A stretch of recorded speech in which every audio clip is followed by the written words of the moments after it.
Bonjour à tous. Aujourd'hui, on va discuter du bruitage dans le cinéma. Comment est-ce qu'on bruite un film pour le cinéma? La première des étapes, c'est d'avoir un ingé son avec vous sur le tournage. Si vous ne pouvez pas vous permettre de payer un ingé son et ou que vous n'en avez pas dans vos amis, je vous invite tout simplement à prendre un de vos amis très consciencieux et à lui donner la tâche de surveiller tout le temps la partie son de votre tournage. De n'avoir pour seul but que d'obtenir le son le plus propre possible sur votre tournage. On n'est pas là pour parler tournage, donc je vais passer très vite là-dessus, mais l'ingé son, il a une importance très grande sur vos bruitages pour votre film. Puisque sur place, il va avoir deux missions. La première, ça va être d'enregistrer les bruitages de votre action lors de vos scènes. C'est-à-dire qu'au-delà d'enregistrer simplement ce qui se passe, ce qui se dit et les dialogues de vos personnages, il va prendre quelques minutes régulièrement pour aller enregistrer les bruitages clés de votre film. Par exemple, dans le livre des morts, un des acteurs frotte un caillou sur le sol. Et bien ce caillou-là, quand il frotte sur le sol, on va aller enregistrer à la perche, spécialement pendant quelques secondes, le bruitage de ce caillou qui frotte sur le sol. Pareil, si un acteur tape sur un mur, si une action se passe, quelque chose qui fait un bruitage qui n'est pas de la voix, on va dire quelque chose vers lequel le micro-perche n'est pas orienté lors de l'enregistrement de la scène, on va aller le réenregistrer en supplément. L'importance de ça, c'est deux choses. La première de base, c'est évidemment que si vous avez un souci dans votre scène et que vous êtes obligé de la redoubler, vous aurez tous les bruitages d'enregistrer. Bon, ça, on en reparlera tout à l'heure avec les sons d'ambiance. Mais l'autre point très important, c'est que lorsque vous avez ces bruitages-là, vous allez pouvoir les doser dans votre film et donc les accentuer pour que tout simplement l'oreille du spectateur soit davantage attirée par ce bruitage. Je vais vous prendre un exemple dans la vraie vie, dans la vie de tous les jours. Quand on écoute quelque chose, si on concentre notre vision sur cette chose-là, notre oreille va nettoyer le reste des sons ambiants pour qu'on entende principalement ce bruitage-là ou ce son-là. Eh bien, au cinéma, c'est la même chose qu'on va chercher à reproduire. On va essayer d'isoler des pistes de bruitage différentes et donc enregistrer spécifiquement certaines pistes de bruitage pour pouvoir les faire ressortir au-dessus du niveau sonore général. L'autre travail de l'ingé son, ça va être de vous enregistrer des ambiances, des sets dans lesquels vous tournez. Je vais m'expliquer. Si vous tournez une scène dans une petite pièce de maison en pleine campagne, eh bien, demandez à votre ingé son de prendre 30 secondes ou 1 minute ou 2 minutes pour enregistrer le son blanc de cette scène, le son vide de cette scène. Donc, après votre tournage, laissez un petit peu de temps à votre ingé son pour qu'il enregistre le son blanc de cette pièce. Je vous conseille de le faire après parce que si vous le faites avant, vos équipes sont en train de s'installer et donc il risque d'y avoir des bruits parasites sur votre enregistrement. Si vous le faites après, l'ingé son aura plus de facilité à être tranquille sur cet enregistrement.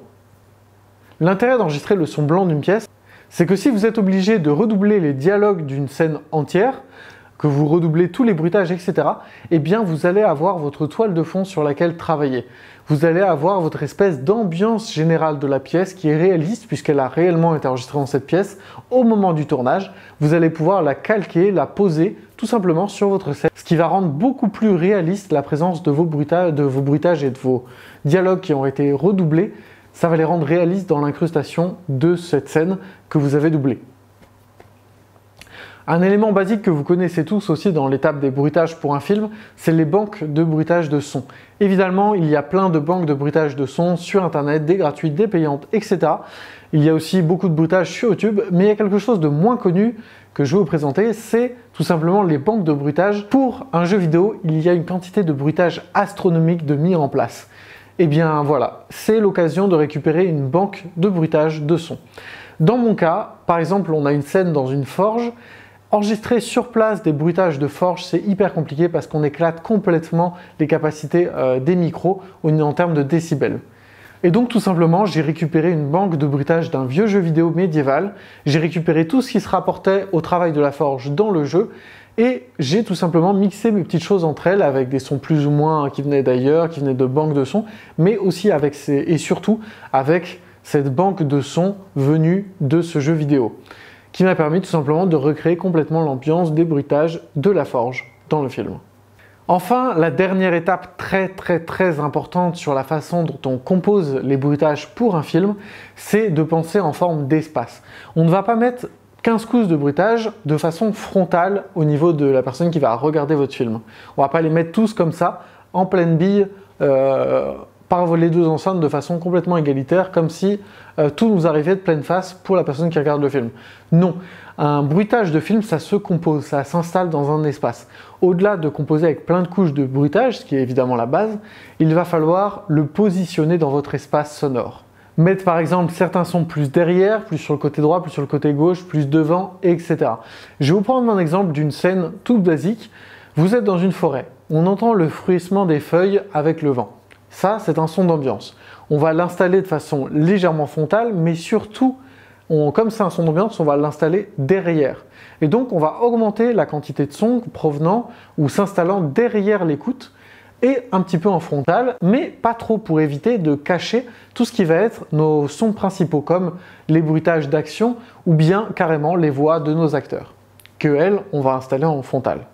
On a maintenant dans cette même scène un acteur qui parle à gauche, un acteur qui parle à droite. Eh bien, on va répartir leurs deux voix, une partie plus à droite, une partie plus à gauche. Évidemment, le son, on le fait sortir d'un peu partout et prendre toute la pièce, mais on accentue l'endroit d'où il provient pour qu'on soit davantage immergé dans cette ambiance sonore. Maintenant, imaginons que vous rajoutez un oiseau dans cette scène, un petit oiseau qui est en train de chanter.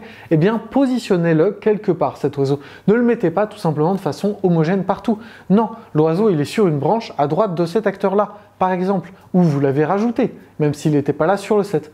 Mais dans tous les cas, donnez-lui une position. Et si la caméra se déplace, faites déplacer le son de cet oiseau en fonction de la position de la caméra. Je vais vous prendre un exemple de déplacement de son qu'on a utilisé dans le livre des morts. À un moment, il y a un miroir qui tombe par terre. En tout cas, on bruite un miroir qui tombe par terre. Eh bien, on ne fait pas tout simplement tomber le miroir et puis basta. Non, le miroir, c'est plein de petits morceaux qui s'étalent sur le sol. Donc, qui font du bruit en plein de petits morceaux. Donc, on a créé un espèce de petit bruit qui éclate devant nous, devant l'acteur, enfin devant la personne qui regarde le film, comme ça.